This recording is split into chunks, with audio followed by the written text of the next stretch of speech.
আসসালামু আলাইকুম। আমাদের দেশে সাধারণত শীত মৌসুমের শেষের দিকে শাকসবজির দাম একটু কম থাকে। এখন শীত নেই, তো এখন একটি সবজির দাম অনেক কম, যেটা হচ্ছে টমেটো। চিন্তা করলাম কিছু টমেটো এনে ফ্রিজ করে রাখি, কারণ সামনে রমজান, টমেটোর দাম অনেক বেশি বেড়ে যাবে।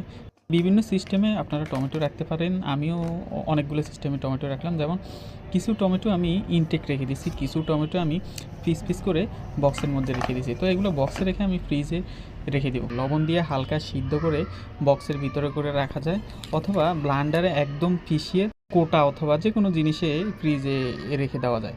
পরবর্তীতে যে কোনো তরকারির সাথে খেতে পারবেন। কোনো একদিন ধরে ফ্রিজে রেখে রেখে খেলেও কোনো প্রবলেম হবে না।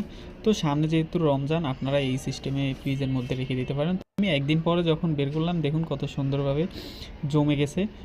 কয়েক মাস এভাবে রেখেই খেতে পারবেন, কোনো সমস্যা হবে না। যদিও ফ্রিজে রেখে শাকসবজি বেশি দিন খাওয়া ঠিক না। সামনে যেহেতু রমজান, কিছু টমেটো কিনে এভাবে প্রসেসিং করে রেখে বিভিন্ন রেসিপির সাথে অ্যাড করে খেতে পারেন।